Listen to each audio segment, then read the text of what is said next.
there's a new sheriff in town.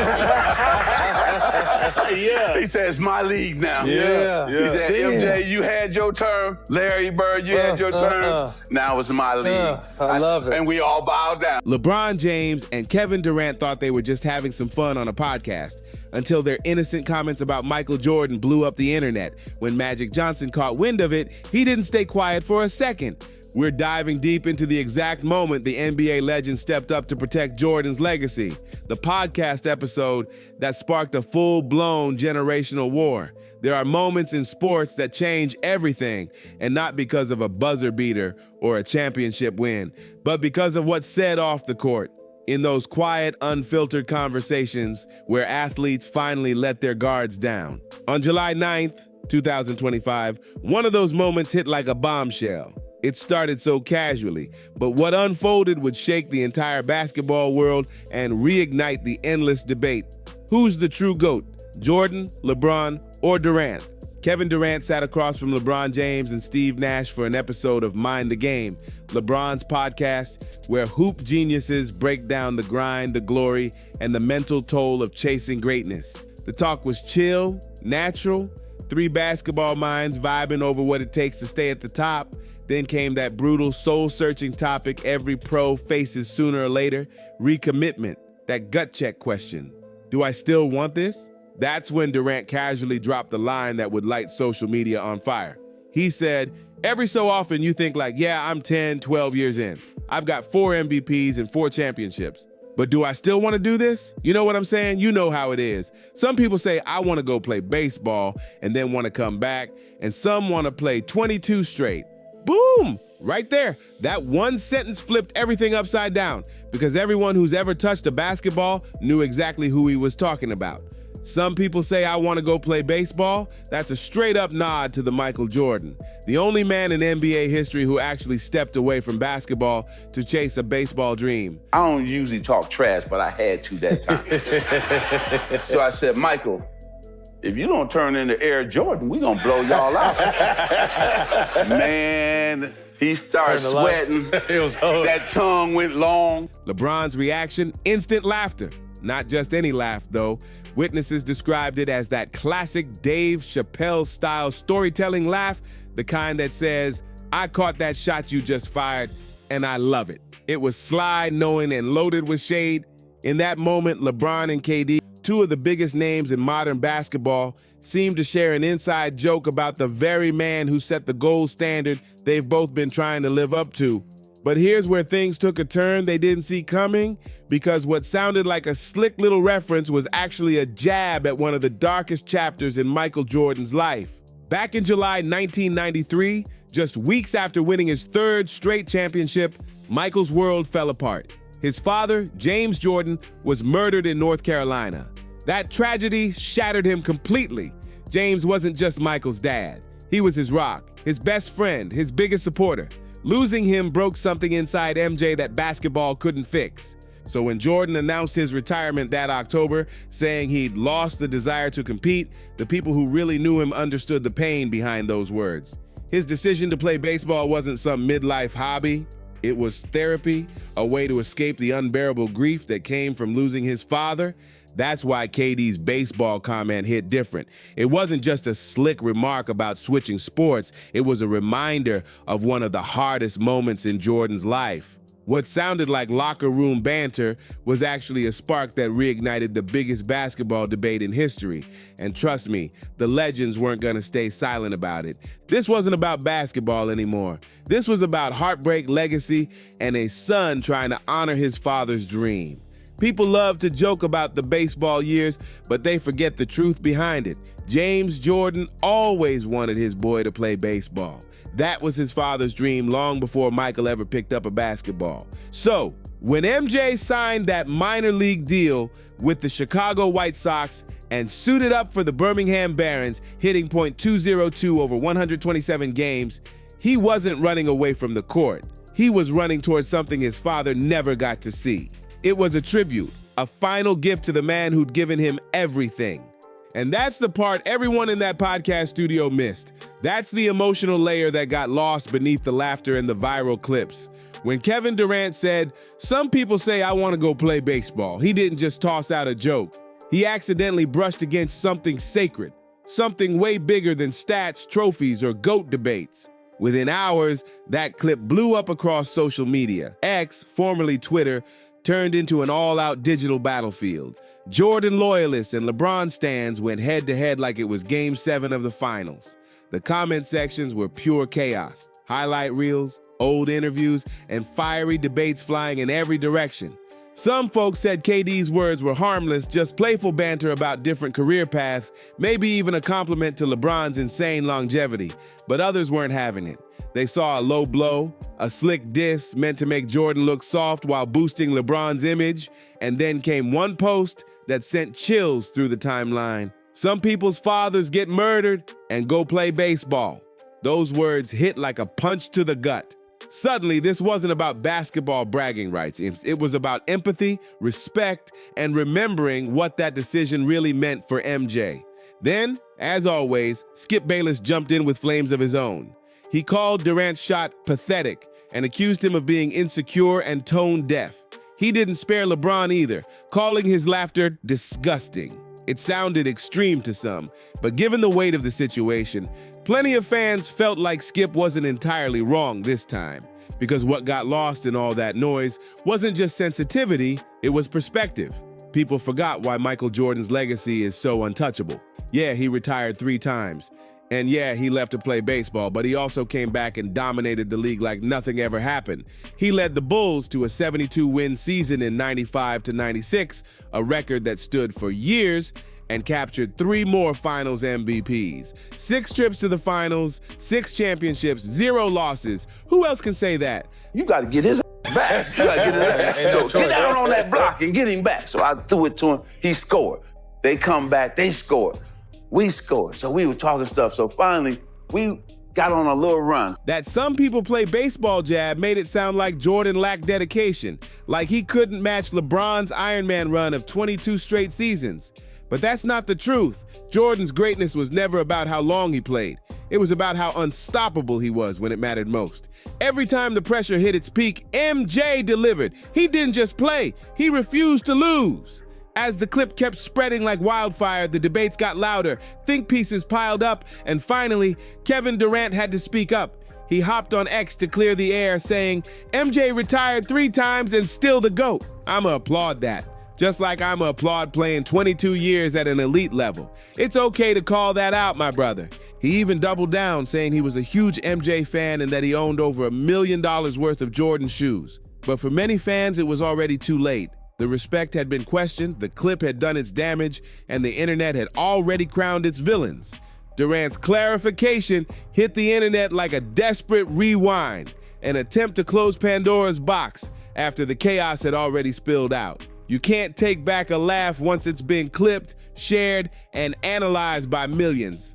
That moment lived forever, and the problem wasn't just what was said, it was who said it. This wasn't some click-hungry podcaster trying to stir the pot. This was LeBron James, the man whose entire legacy has been built on endless comparisons to Michael Jordan. And sitting beside him, Kevin Durant, a generational talent with a career forever shadowed by whispers of ring chasing and super team hopping, 2 of the greatest players of their era, taking a sly shot at the greatest of all time. That's not just a hot take, that's blasphemy in the basketball world. And just when the internet thought the drama was cooling off, MJ fired back. His comments were short, sharp, and dripping with sarcasm. The kind of response that lets you know the GOAT heard every word and didn't appreciate the disrespect. If you ask me who I would take between Kevin Durant and LeBarbie Diddy James, that's a very complicated question, because one loves attending them Diddy parties and the other one is a snake that defends himself with Twitter burner account. At that point, the stage was set for something much bigger, because when you come for the king, you better not miss. In the days that followed, what started as a podcast joke turned into a full-on war. The basketball community split right down the middle. The age-old debate, Jordan versus LeBron, suddenly got uglier, louder, and way more personal. Retired players who had spent years dodging the GOAT conversation finally snapped and decided it was time to speak their truth. One of the first to jump into the fire was Kwame Brown. The former #1 overall pick, who's had his own complicated NBA story, took to YouTube and let them have it. His video exploded, over 500,000 views in just days. With pure passion in his voice, Kwame said, "Kevin Durant, that statement was ignorant. Jordan won 3 championships in a row. His father got killed that summer. MJ retired in October and went to play the sport his father loved. You smart idiots." He didn't stop there. Kwame called out what he saw as pure hypocrisy, saying LeBron and KD had no right to judge Jordan when they're the ones who ran from adversity. He labeled them road runners, saying they built super teams instead of building legacy the hard way. It was a brutal, unfiltered message, and fans ate it up. Those boys are trying their hardest, jumping from super team to super team, trying to catch up to my 6 rings, but we all know it's never gonna happen. Then came Gilbert Arenas, never one to keep quiet when controversy's in the air. Known for his sharp shot and even sharper opinions, Gilbert added fuel to the fire. He reminded everyone that Jordan didn't exactly walk away from basketball on a whim. The league had been breathing down his neck over gambling allegations that came up during his father's tragic death. Arenas said people needed to stop simplifying Jordan's story like it was just a wanted to play baseball fairy tale. He laid it out clear.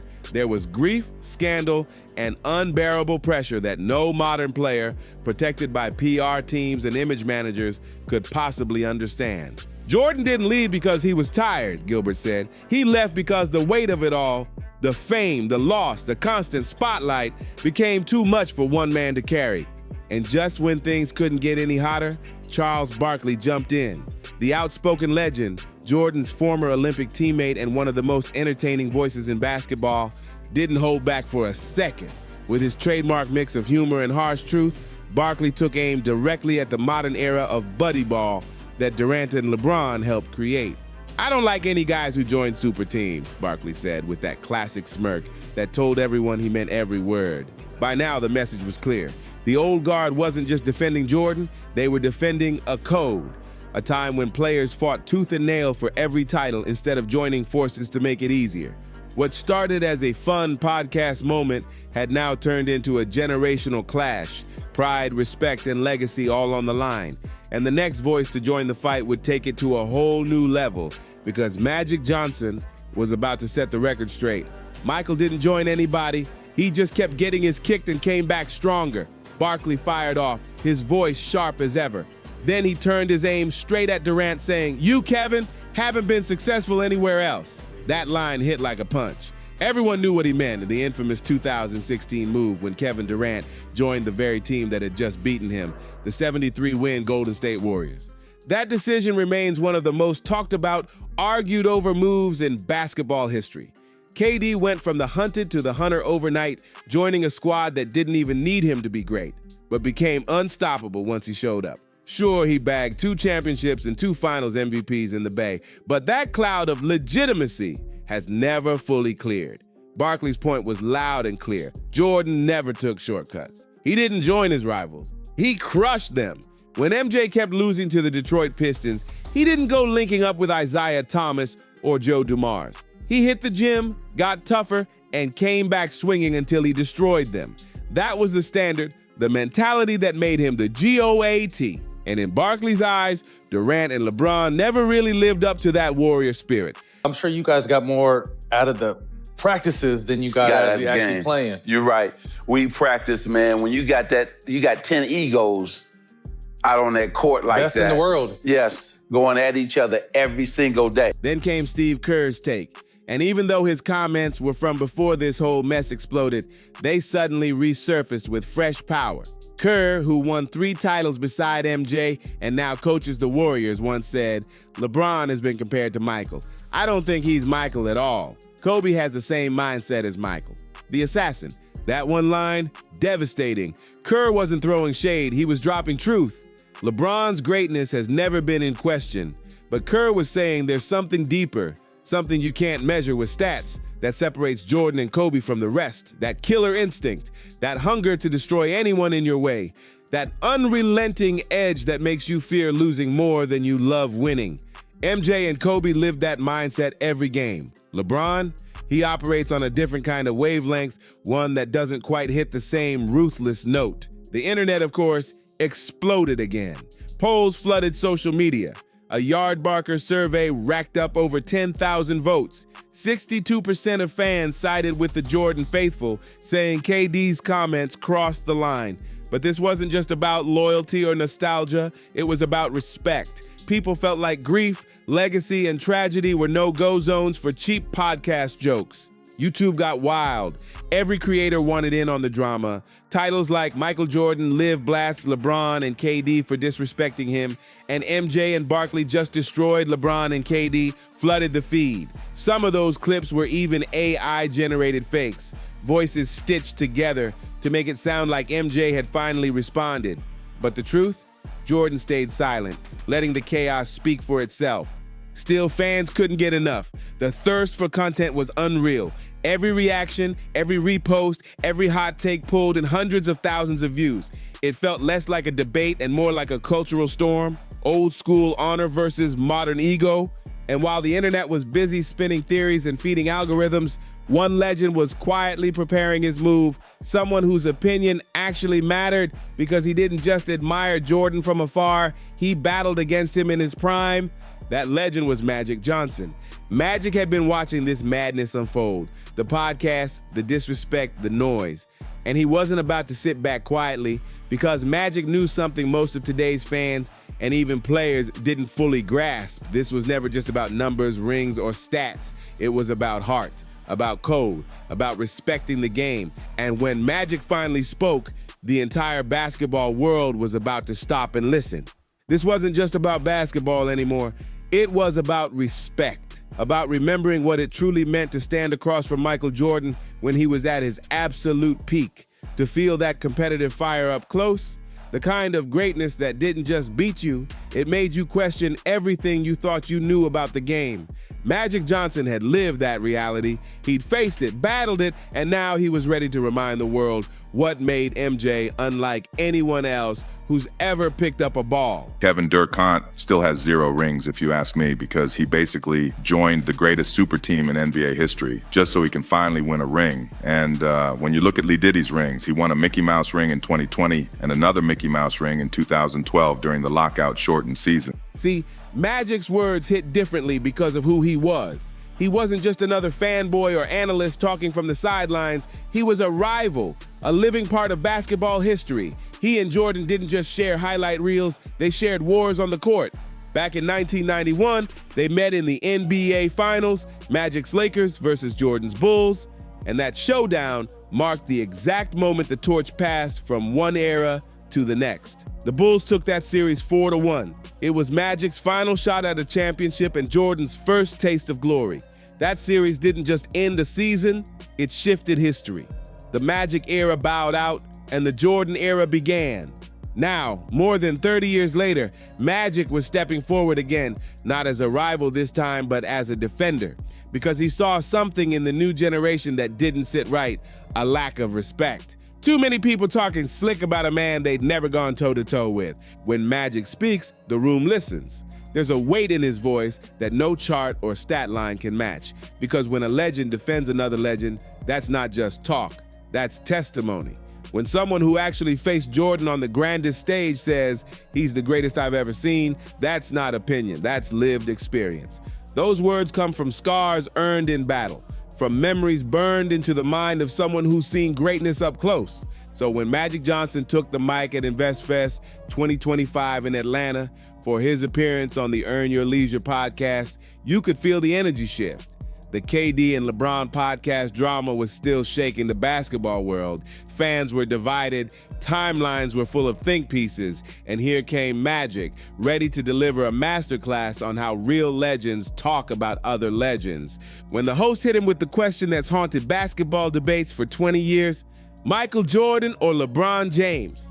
Magic didn't blink, didn't hesitate, didn't sugarcoat. He leaned forward, smiled, and said it would have to be Michael Jordan, then LeBron, and Kareem.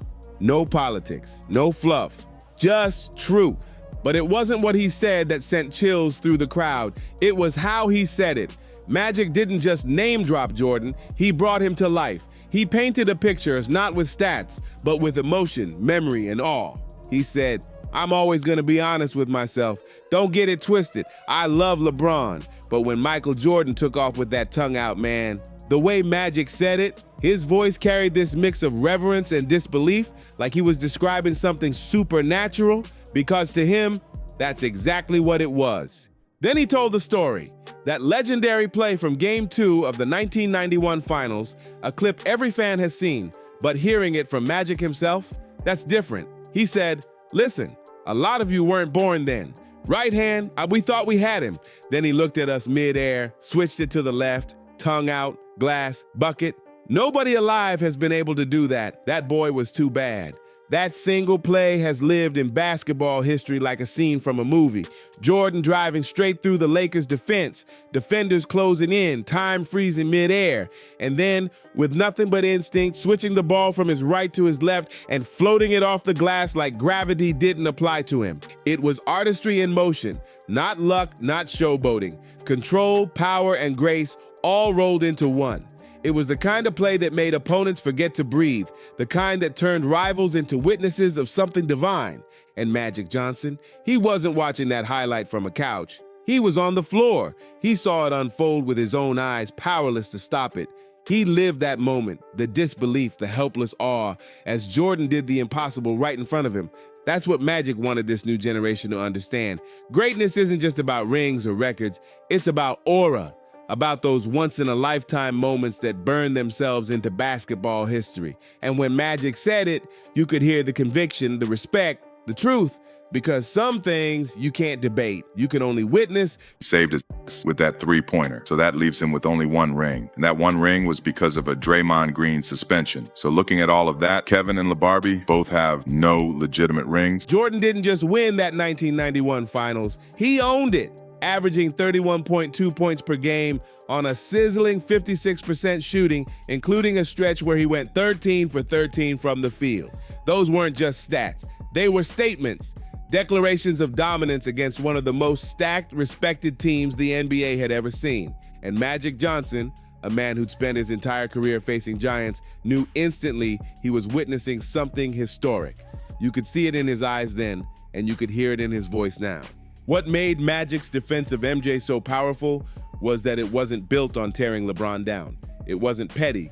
It was truth with respect. Throughout his speech, Magic made sure to show love to LeBron too, saying, "LeBron is a bad boy too. He's a bad boy, but he's not Michael. Don't get it twisted. I love LeBron." But no. And in Magic's world, bad boy wasn't an insult. It was high praise. That was Magic's way of saying LeBron's elite, one of the best ever, but MJ's different. Because in Magic's book, there's a gap between great and the greatest. That's the nuance that gets lost in all these GOAT debates.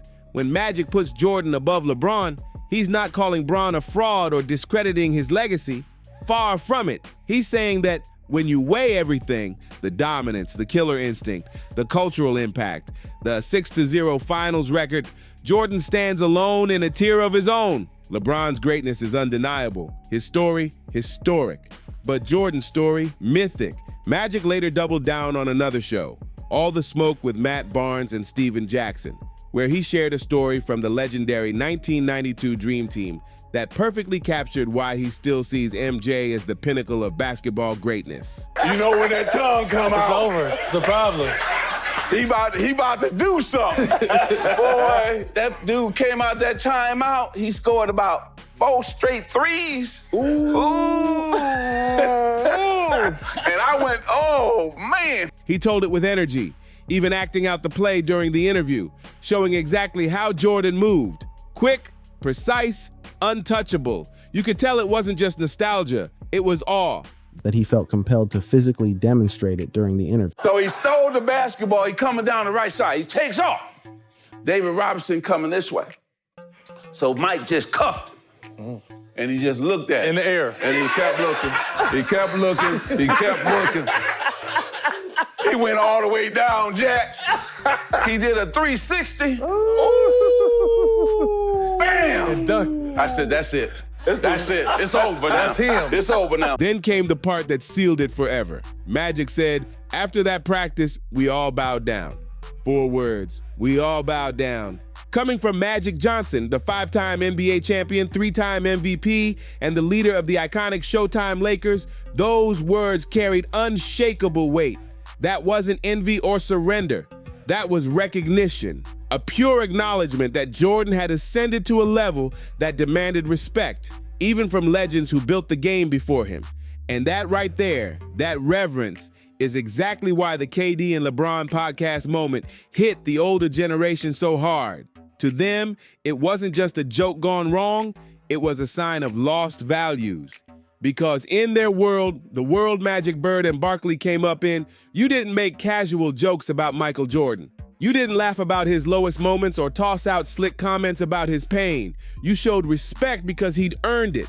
He didn't get that crown through hype or PR. He got it through blood, sweat, and absolute dominance. The reaction to Magic's words was massive. Clips from the Earn Your Leisure podcast flooded the internet. Millions of views on YouTube, reposts all over X and TikTok. Fans couldn't stop talking about it. Outlets like Lakers Nation and Bleacher Report jumped on the story, emphasizing that Magic's words carried a different kind of weight because he wasn't just any commentator. He'd played against Jordan, and years later, worked with LeBron as a Lakers executive. He'd seen both sides, the past and the present, and that gave his voice authority no one could question. But beneath the viral sound bites and the debates over who's the GOAT, something deeper was happening. Magic's defense of Jordan wasn't just about rankings, it was a generational statement. He was speaking for an era that believed in earning your place, in going head-to-head with the best instead of teaming up with them. When Magic said, "I never wanted to join other stars. I wanted to beat them," he wasn't just reminiscing.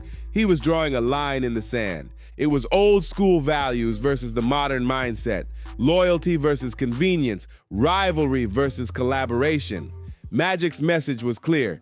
Greatness isn't just about skill, it's about spirit. And Michael Jordan embodied that in every dribble, every dunk, every stare down.